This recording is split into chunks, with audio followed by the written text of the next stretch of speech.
Arrival in the ruins, August 1942, Volga crossing. August 27th, 1942. The west bank of the Volga River burns. The ferry's engine coughs as it noses through smoke and floating debris, the sound muffled by distant detonations that ripple across the water like slow thunder. Ash settles on the deck, sticking to damp wool greatcoats and bare hands gripping rifles. The city ahead is not a skyline anymore, but a jagged black seam torn open by fire. Senior Sergeant Ivan Petrovich Anisimov stands near the rail, boots planted wide to keep balance as the wake slaps the hull. He is 32, already older than most men crossing with him. His Red Army uniform is patched and faded. His sniper's badge is tucked into his tunic pocket, not worn. He has learned what attention brings. Anisimov is not here to hunt. Not today.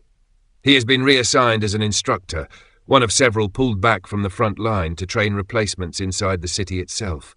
The order was blunt. Teach them fast. Teach them alive. The ferry lurches. Somewhere upriver, artillery walks along the shoreline. You hear the whistle of incoming rounds before the impact, a rising scream that tightens the chest. Men duck instinctively. Anisimov does not. He watches the smoke plume where the shell lands, counting the seconds between shots, measuring distance by sound. Habit. A young private beside him mutters a prayer. Another retches quietly over the side. None of them have seen a city die before. The landing is chaos. The ramp drops into shallow water churned with mud and debris. Orders are shouted, repeated, contradicted. The smell hits first. Burned oil, brick dust, cordite. The air tastes metallic.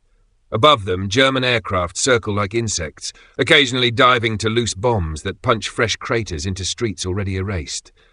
Anisimov moves with purpose, pulling his group toward cover, past a wrecked truck still smouldering, past civilians pressed into doorways clutching bundles they cannot carry far.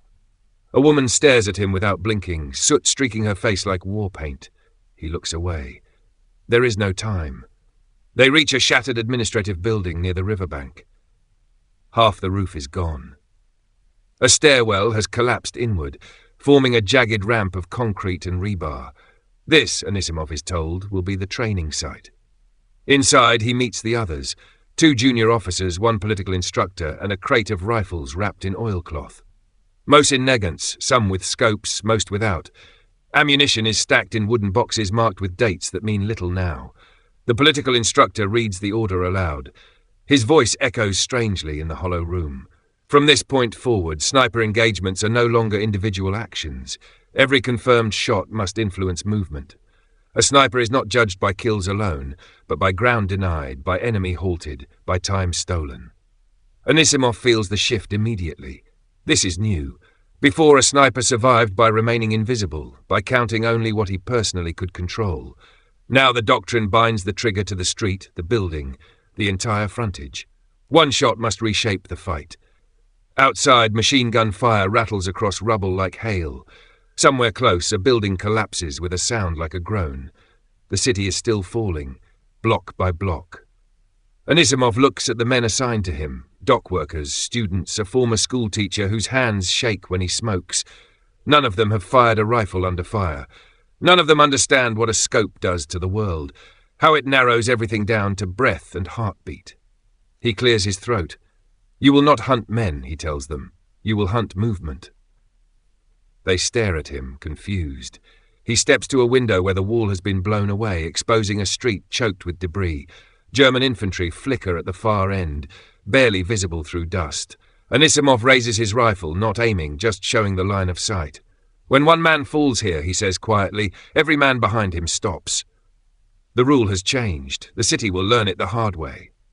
The new rule, doctrine changes in the rubble. Late August 1942, central Stalingrad. The city does not sleep. It grinds. All night, the Germans probe forward in short rushes, their boots crunching glass and brick, their voices low and urgent. By morning, the streets are fogged with dust and smoke again, as if the night never happened. For Anisimov, time collapses into stretches measured only by ammunition expended and men lost. The new rule arrives not as a pamphlet or lecture, but as pressure. At divisional headquarters, what remains of it, a cellar reinforced with railway ties, officers argue over maps that no longer resemble terrain. Streets are erased. Buildings are annotated with nicknames instead of addresses. The Red October Wall, the fallen chimney, the seam. Anisimov listens from the back as a staff officer explains the shift. German infantry tactics are adapting. Assault groups move fast, using rubble for concealment. Machine guns leapfrog. Tanks nose forward only when resistance falters.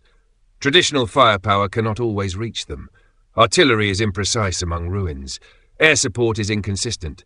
But snipers placed correctly are decisive, not because they kill many, because they interrupt momentum. One shot freezes a street. 2 shots force a detour. A third convinces an officer to wait for armor that never comes. The doctrine is simple in words, brutal in execution. Snipers are no longer hunters operating alone. They are nodes in a system. Each firing position is selected not for safety alone, but for visibility over movement corridors.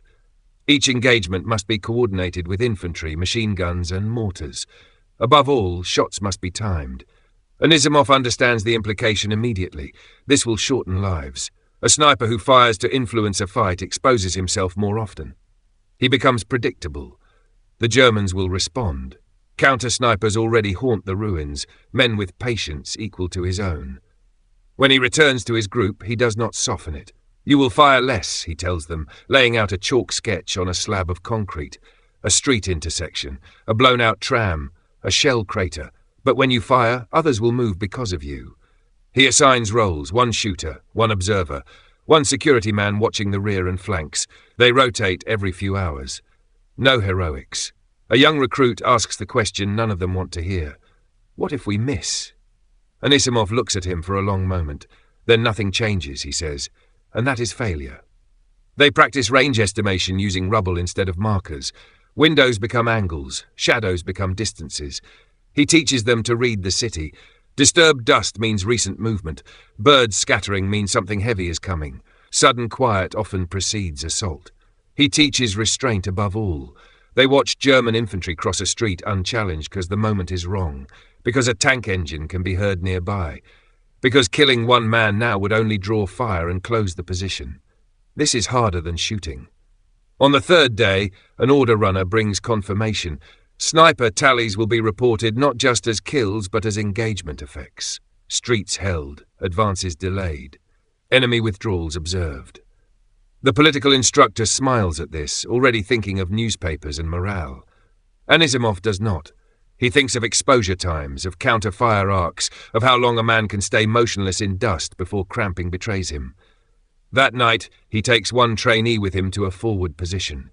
A collapsed apartment overlooking a long avenue.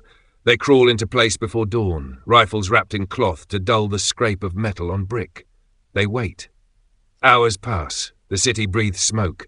Finally, a German non-commissioned officer steps into the open, waving his men forward, confident, routine.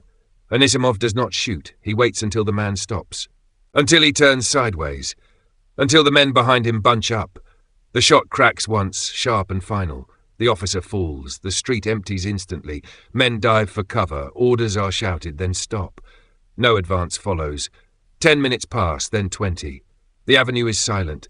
The trainee's breathing is ragged. His hands tremble. Anisimov does not congratulate him. He only says, watch. From a distant window a glint flashes, too deliberate to be sunlight. They withdraw immediately, crawling backward, heartbeats loud in their ears. That single shot will be reported differently depending on who tells it. But in this sector, for this hour, the front has stopped moving.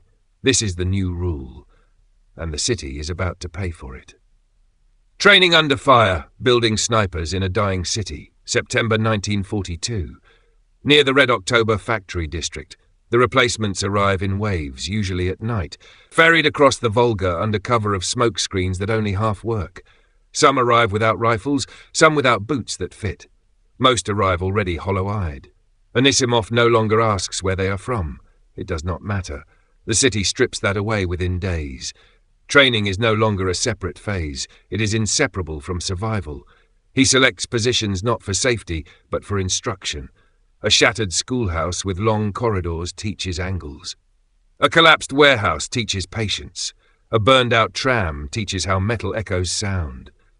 Each lesson ends with withdrawal drills, because no position is permanent.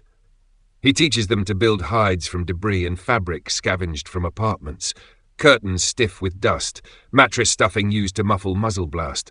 He shows them how to chip small firing slits rather than clearing whole windows, how to avoid the human urge to see too much. You only need enough world for one man, he tells them.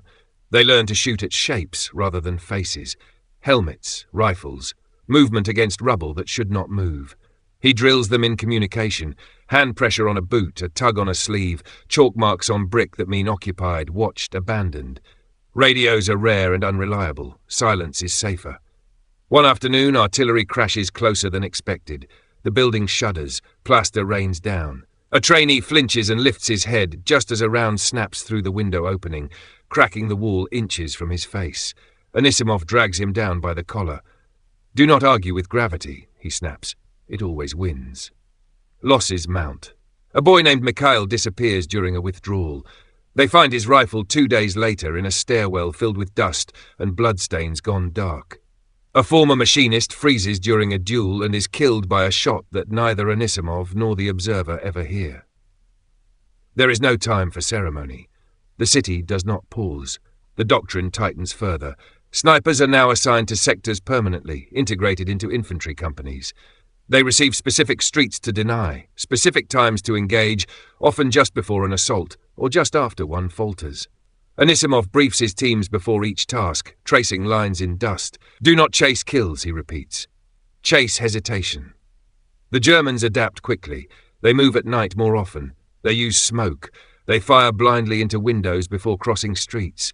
They begin posting their own snipers in chimneys, behind wrecked vehicles, in trees stripped of leaves by shellfire. The city becomes a web of unseen eyes. One evening, Anisimov watches through his scope as a German sniper tests a corner with a helmet on a stick. The helmet jerks as a shot hits it. From somewhere else, not his own men. Another Soviet team nearby. The helmet drops. Nothing else happens. Minutes later, the German sniper fires anyway, guessing, and the bullet chips brick just above Anisimov's hide. This is no longer a duel between individuals. It is layered, overlapping, anonymous. The men begin to understand the rule without it being spoken. When they fire, machine gun teams shift. When they hold fire, assault groups wait. When they relocate, entire blocks become uncertain. One shot can still kill a man. But its larger effect is quieter, spreading outward like a ripple. Anisimov keeps a small notebook, not of kills, but of patterns. Times of day when movement increases, buildings that draw attention, sectors where German officers appear more often. Late one night, a message runner brings a terse order. Tomorrow, a coordinated counterattack will attempt to retake a rail spur. Snipers are to prepare the ground. Anisimov closes the notebook. Preparation now means more than waiting. It means shaping the enemy's expectations before the first rifleman moves. He selects a position overlooking a narrow approach street. He assigns his most disciplined pair to it, not the best shots, but the calmest. He tells them to fire only once. Once, he says, then disappear. They nod, understanding the weight of it. As dawn breaks, the city quiets unnaturally. Even the artillery seems to hold its breath. The rule will be tested again, not by tally marks, but by whether men advance when they are told to. Streets as killing grounds, geometry of the ruins. September 1942. Dawn in the industrial quarter. The street Anisimov has chosen is barely a street anymore. It is a trench of rubble bordered by the shells of apartment blocks, their interiors exposed like rib cages. Tram tracks curve uselessly through broken masonry. The rail spur lies beyond, invisible from here but felt in the tension of the men waiting to move. Urban combat reduces everything to geometry. Angles, lines of sight, dead space. Anisimov positions himself not to see the entire street, but to see the point where movement must slow. A narrow choke between two collapsed facades. Anyone passing there must step up, then down, their balance broken for a fraction of a second. That fraction is everything. He places the shooter low, almost prone, firing through a gap no wider than a fist. The observer lies offset, watching reflections, dust puffs, anything that does not belong. A third man watches the rear stairwell, finger resting lightly on the trigger, eyes fixed on shadowed landings. They wait. Time stretches, muscles ache, dust settles on eyelashes. The city emits its constant background noise, distant engines, sporadic small arms fire, the low moan of wind through broken walls. Then movement. German infantry advance cautiously, using bounding rushes. One man signals, another moves. They are not reckless anymore. Stalingrad has taught them otherwise. An officer steps forward to wave them on. The shooter inhales, exhales, fires once. The officer drops. Not dramatically. He simply folds. Everything stops. Men freeze mid-step. One dives into cover, knocking loose a cascade of brick fragments that clatter too loudly in the sudden quiet. Someone shouts an order. No one obeys it immediately. Anisimov watches the hesitation spread. Seconds become long enough to matter. Somewhere behind him, Soviet infantry begin to move, their boots crunching as they advance into the space that has opened. The German machine gun does not open fire. Its crew cannot see what they are firing at. The street has become hostile simply because it is watched. Within minutes, the enemy pulls back. Not far. Just enough. That is sufficient. Anisimov signals withdrawal. They leave without waiting for retaliation. Later, as the counterattack unfolds, he hears the result rather than sees it. The distinct rhythm of friendly machine guns firing forward, not defensively. Shouts that carry confidence instead of panic. The rail spur is contested, then held. One shot has bent the street. Over the next days, the pattern repeats across the sector. Snipers are no longer dispersed randomly. They are placed deliberately to fracture movement. Streets that were once avenues of advance become psychological barriers. The Germans respond with artillery. Entire buildings are leveled in suspected sniper zones. This creates new terrain, new angles, new dead ground. The geometry shifts again. Anisimov adapts his teaching accordingly. He instructs his men to think in layers: primary line of sight, secondary escape route, tertiary fallback. He forbids firing from the same position twice within a short span. Predictability kills faster than bullets, he tells them. Counter-sniper fire becomes more intense. The glint of optics is no longer a rarity. The crack of a supersonic round passing close is a familiar sound, sharp and intimate. One afternoon, an observer named Sergei stiffens suddenly and slumps. No sound, just impact. Anisimov pulls him back, but the wound is fatal. A clean shot through the temple. They never see the shooter. The loss reinforces the lesson more harshly than any lecture. Positions are now occupied for minutes, not hours. Engagements are brief, decisive, then abandoned. The city becomes a chessboard where pieces vanish after moving once. Anisimov notes another effect. German officers begin to move differently. They stop gesturing openly. They confer in doorways. They hesitate to cross exposed ground even when ordered. This slows everything. Infantry assaults lose synchronization. Tanks advance without support or not at all. Opportunities slip away. The rule is working, but it is also drawing attention. One evening, a captured German document is passed up the chain. It describes Soviet snipers not as individuals, but as organized fire controllers. The language is precise, respectful, dangerous. Anisimov reads the translation twice. If the enemy understands the system, they will try to break it. He looks out over the ruins, noting fresh shell impacts, newly collapsed walls. The streets are changing again. Tomorrow the geometry will be different, and the shots will have to matter even more. The first test, when one shot rewrites a sector. Late September 1942. Central Stalingrad, near the Zaritsa Gorge. The order comes at dusk, carried by a runner coated in brick dust and sweat. A German assault group is assembling for a coordinated push at first light. Intelligence, spotty but consistent, places an officer command post in the upper floors of a partially intact apartment block overlooking a key intersection. If the attack is to be blunted, that node must be disrupted. Not destroyed, disrupted. Anisimov studies the building through binoculars as darkness settles. The upper stories still have walls, even windows. Too intact, too obvious. It will be watched. He selects a position instead, across the gorge, in a ruined warehouse whose roof has collapsed inward. From there the angle is oblique, unexpected. The shot will be long, difficult and exposed. He assigns the task to one of his newest trainees, lieutenant's rank but no combat experience beyond weeks. Nikolai Volkov, calm, methodical, unassuming. You will fire once, Anisimov repeats, at the man who gives orders. They infiltrate the position before dawn, crawling through debris while the city sleeps fitfully. The warehouse smells of old oil and damp earth. They settle into shadow, rifles resting on improvised supports made from broken beams. As light grows, the intersection comes alive. German troops filter in, careful, disciplined. An officer appears at a window, binoculars in hand, surveying the street. Volkov tracks him slowly. The distance is near the edge of the rifle's effective range. Wind eddies unpredictably through the gorge. Anisimov watches Volkov's breathing, steady and controlled. The shot breaks the morning. The officer collapses backward, vanishing from the window. The reaction is immediate and disproportionate. Men scatter. Orders overlap. Someone fires wildly at the opposite buildings. Smoke grenades bloom, obscuring vision but also sowing confusion. No assault follows. Minutes pass, then more. The German force does not advance. Instead, it pulls back, abandoning the intersection entirely. Later reports confirm it. The planned assault is postponed, then cancelled. The sector remains static for 2 days. 2 days in Stalingrad is an eternity. Word spreads quickly among Soviet units. Not of Volkov's name. Names are dangerous, but of the effect. One shot, one officer, an entire push unravelled. The political officer frames it differently when he speaks to the men, emphasizing heroism and precision. Anisimov reframes it in private. It worked because it fit the moment, he tells Volkov, not because it was brave. Volkov nods, pale and shaken. He will not sleep that night. The Germans respond predictably. Artillery pounds suspected sniper positions near the gorge. The warehouse is hit twice, collapsing further.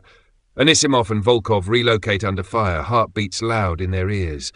Counter-snipers become more aggressive. They fire at any hint of movement.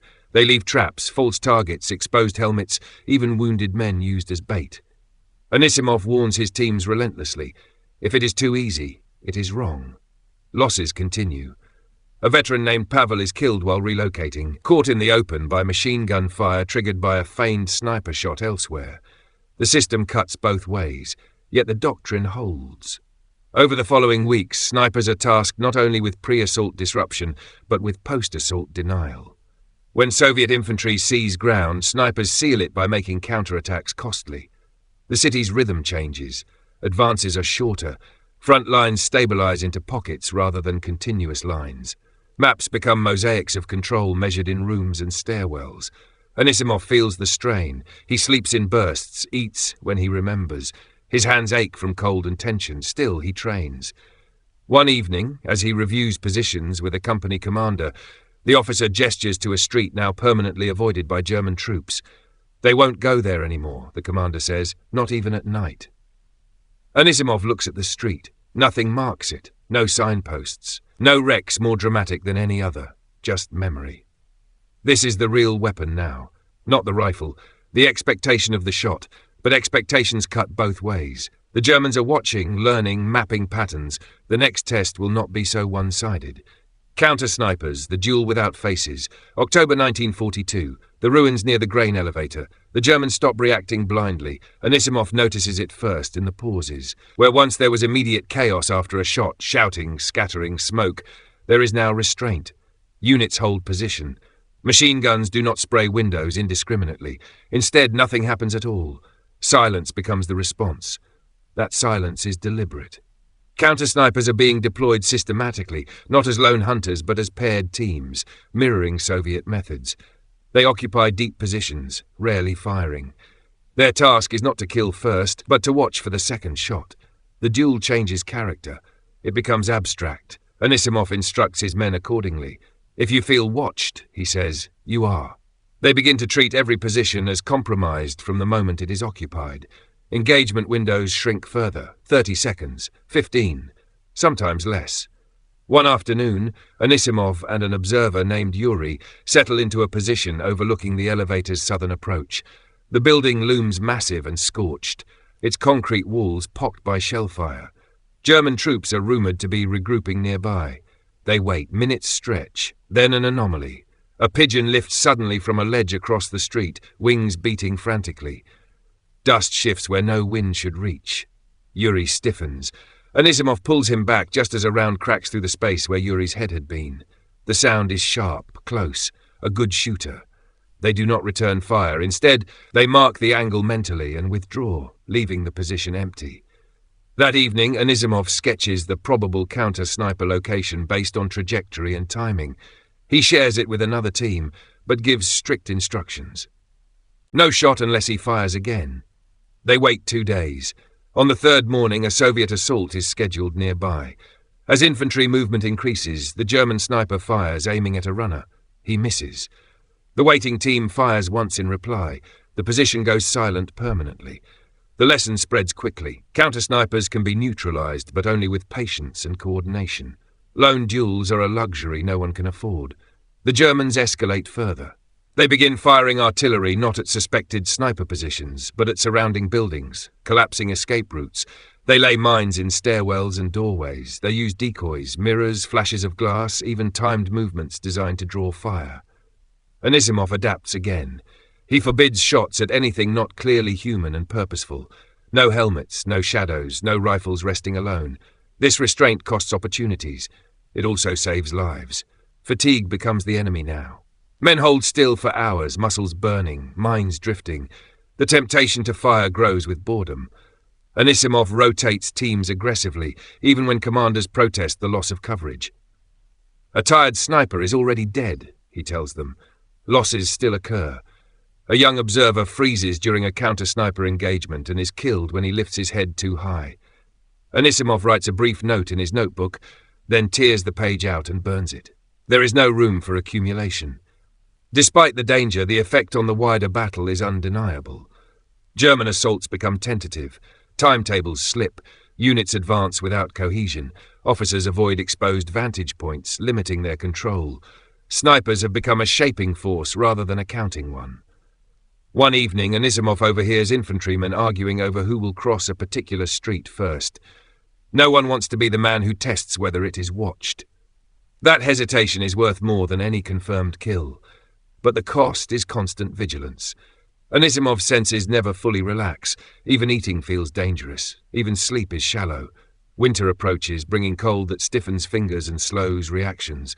Scopes fog. Breath becomes visible. Sound carries farther. The duel will become harder. As October ends, artillery fire intensifies across the city. Rumors circulate of a larger operation coming, something beyond the street-by-street struggle. Anisimov does not speculate. He focuses on what he can control: lines of sight, timing, discipline. The rule still holds. One shot must matter. Soon there will be fewer chances to take it. Ammunition and nerves holding discipline at the edge. November 1942. The cold arrives before the snow. It creeps into the ruins at night, settling into brick and bone alike. Fingers lose feeling first, then feet. Then the fine motor control that separates a clean shot from a wasted one. Anisimov adjusts his routines accordingly. Engagements are shorter now, not only because of counter-snipers, but because hands cannot hold steady indefinitely. He orders mittens with trigger fingers cut free, scarves repurposed to wrap scopes against frost. Ammunition becomes precious in a new way. Not scarce, there is still supply, but consequential. Every round fired has a purpose that must justify the exposure it brings. Snipers are reminded constantly, this is not marksmanship training. This is denial. Nerves fray. Men who have endured weeks of motionless waiting begin to show cracks, small movements, excessive blinking, breathing that refuses to slow. Anisimov watches them closely, pulling some off the line before they ask. You are not weak, he tells one shaken trainee. You are empty. He rotates them to less exposed tasks, observation, message running, even manual labor reinforcing positions. Pride suffers, but they live. The Germans test constantly, short, probing advances, sudden silences followed by flurries of fire, artillery used not to destroy but to harass, to keep everyone awake. Sleep becomes a liability, too much of it dulls alertness, too little invites mistakes. Anisimov himself begins to feel the edges blur. He catches himself staring too long through the scope, imagining movement where there is none. When that happens, he forces himself to withdraw, to drink cold water, to ground himself in physical sensation. He cannot afford to fail. Too many men now depend on the system he teaches. One night, a new directive filters down. A major operation is imminent. Details are sparse, compartmentalized. What is clear is that snipers will be critical, not just in defense, but in deception. False pressure points, simulated coverage, making the enemy believe certain sectors are more dangerous than they are. Anisimov briefs his teams quietly. You may fire to be heard, he tells them, not to kill. This feels wrong to some, he explains patiently. A shot that draws attention away from a real movement can save dozens of lives. They practice controlled noise, single shots timed with distant artillery, fired from positions already compromised. Afterward, they withdraw immediately, letting the enemy waste time and shells on empty ground. It works.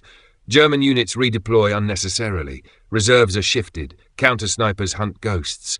The city's soundscape changes. Fewer continuous firefights. More sudden, isolated cracks of rifle fire that echo and then vanish. Anisimov notes another change. The Germans begin to conserve their own ammunition. Machine guns fire shorter bursts. Mortars are used sparingly. This is the prelude to something larger. On November 19th, the horizon glows red beyond the city. Artillery thunders continuously, not localized but massive, rolling.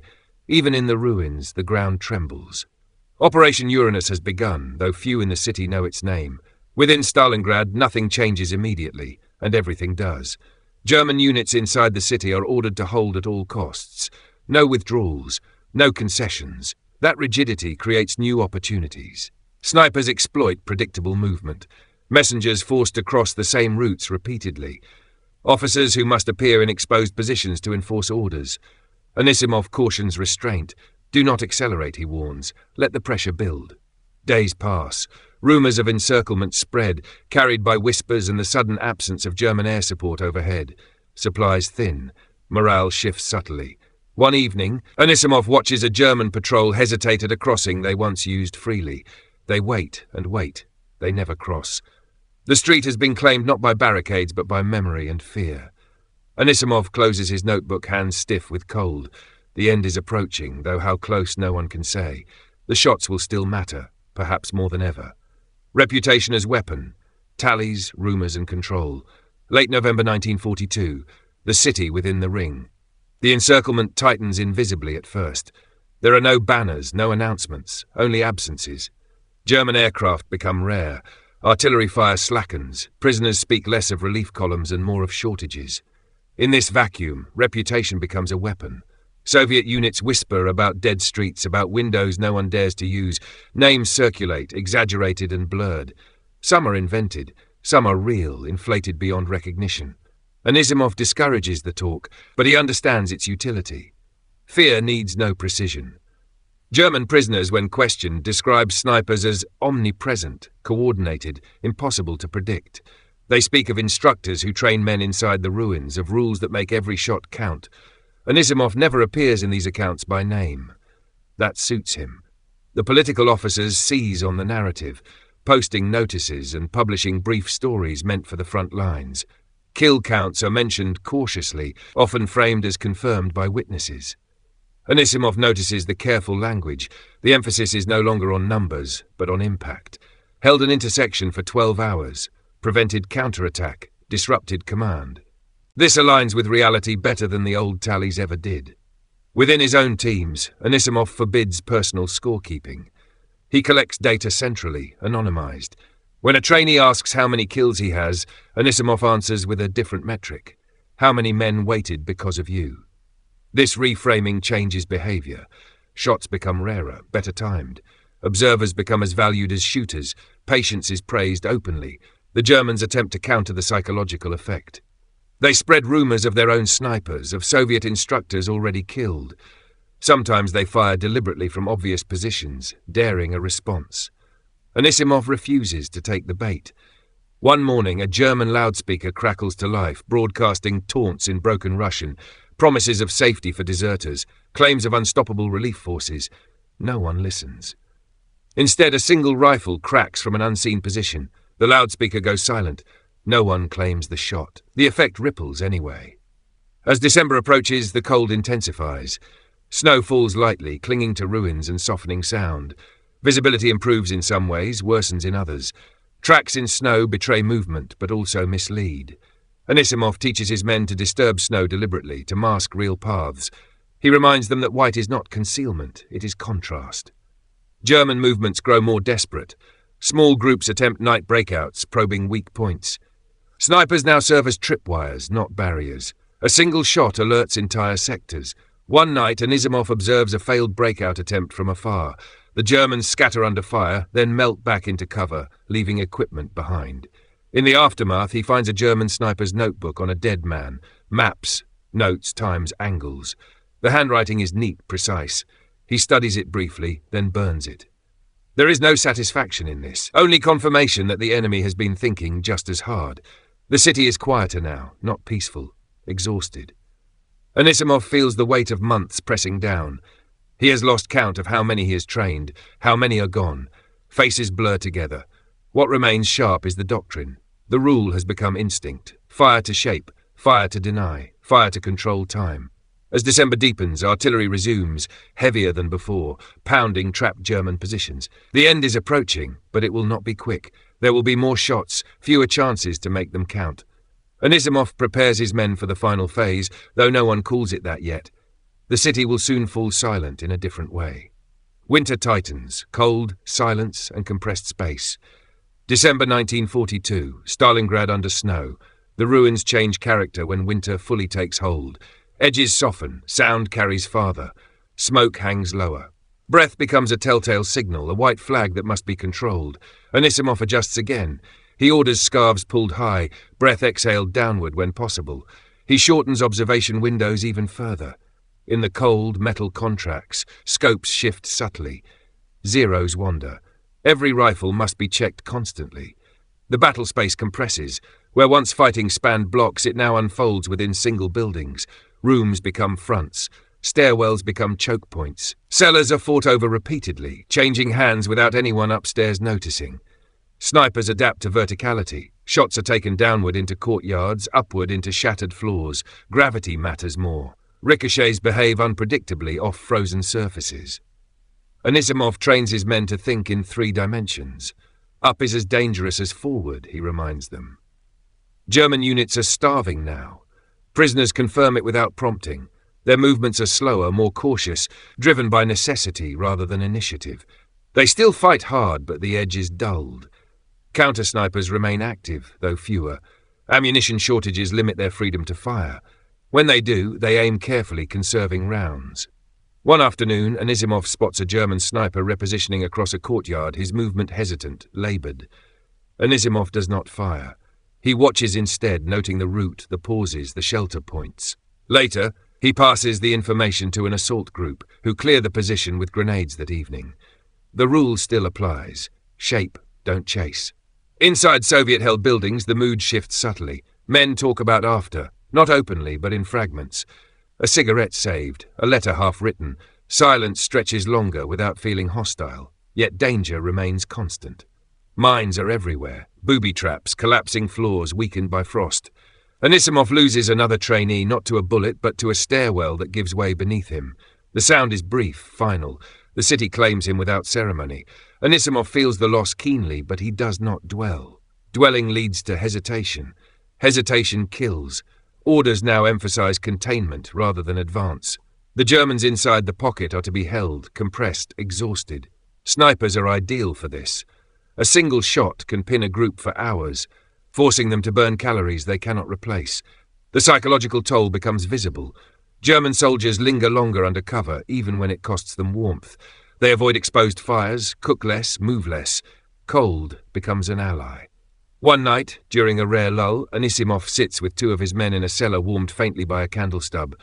No one speaks for a long time. Finally, one man asks quietly, "Will it end soon?" Anisimov answers honestly. "It will end," he says. Soon is relative. Outside, artillery flashes illuminate the snow, turning it briefly orange. Each impact echoes off frozen walls, sharp and ringing. The final phase approaches not as a surge, but as a tightening vice. Shots are fewer now, but when they come, they still matter. The city holds its breath, waiting for the moment when resistance finally breaks, not with a roar, but with a long, weary exhale. Encirclement, when the front stops moving. January 1943. The pocket collapses inward.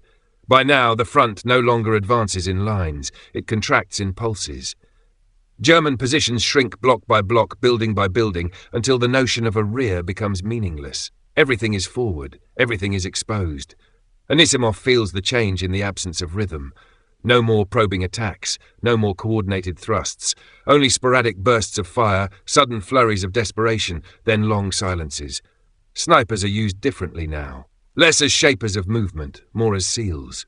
Their task is to prevent breakouts, to close gaps before they open fully. Streets that once mattered strategically now matter only as escape routes. The doctrine simplifies under pressure, fire only to stop flight. One morning, Anisimov's team observes a group of German soldiers attempting to move wounded men across an exposed courtyard using doors as stretchers. They move slowly, painfully, pausing often. Anisimov watches for a long time. He does not give the order to fire. They are not breaking out. They are surviving. Later that day, another group tries to rush the same courtyard at speed, burdened with packs and weapons, eyes scanning desperately. This time, Anisimov signals. One shot. The lead man falls. The rest scatter back into cover, abandoning equipment in the open. That equipment remains there for days, untouched. By mid-January, orders filter down that surrender is expected, even encouraged. Loudspeakers broadcast offers. Leaflets appear fluttering uselessly in the wind. Some units comply. Others do not. Snipers are instructed to hold fire when surrender is clear. Hands raised, weapons dropped, white cloth visible. The rule bends but does not break. Anisimov enforces this strictly. A shot now, he tells his men, changes nothing. The city feels hollowed out. Fires burn less often. Smoke thins. The constant background noise fades, replaced by a brittle quiet punctuated by artillery. Anisimov's notebook is nearly full. He stops writing in it. There is nothing left to track that matters. On January 26th, Soviet forces link up near the Mamayev Kurgan, splitting the German pocket in two. The news reaches Anisimov not as celebration, but as a simple message, sectors to be reduced individually. The end comes unevenly. Some German positions fight to the last cartridge. Others surrender in clusters, men emerging pale and stunned, blinking at daylight they have not seen in weeks. Anisimov watches one such surrender from a shattered window. The men move slowly, stiff with cold and hunger, hands raised. No one fires. The rule has done its work. The street remains still. He feels no triumph, only a profound tiredness. After the shots fade, what remains? February 1943. Stalingrad after. The city does not cheer. It exhales. Snow covers wreckage and bodies alike, smoothing the scars without healing them. Smoke still rises in places, but it is thinner now, less urgent. The soundscape is unfamiliar, voices without gunfire beneath them, footsteps not immediately followed by shots. Anisimov walks the ruins with a small detail, tasked with accounting for weapons and positions. Buildings he once knew by angles and sightlines now appear empty, inert. A firing slit he carved months ago looks impossibly small. Men he trained appear occasionally, thinner, older, eyes changed. Some greet him with nods, others with nothing at all. There is no hierarchy here anymore, only shared endurance. Official tallies circulate later, snipers credited, sectors named, effects analysed. Anisimov reads them briefly, then sets them aside. The numbers feel abstract, detached from the dust, the waiting, the restraint. What endures is the doctrine. Officers ask him questions now. How to train in ruins, how to integrate snipers into assault planning, how to measure effect without relying on kill counts. He answers carefully, precisely, without embellishment. One shot must matter, he tells them. If it does not, do not take it. He does not speak of names. He does not speak of legends. The city will be rebuilt, eventually. Streets will be cleared. New walls will rise where firing positions once existed. People will walk where no one dared to cross. But the lesson will travel. In future cities, in future wars, snipers will not be judged solely by what they destroy, but by what they deny: time, space, certainty. Anisimov boards a ferry back across the Volga weeks later, the river still grey and cold. He carries less than he arrived with. No trophies, no notebook. As the city recedes, he looks back once. Stalingrad does not look like victory. It looks like survival made permanent. The rule born here will outlast the ruins.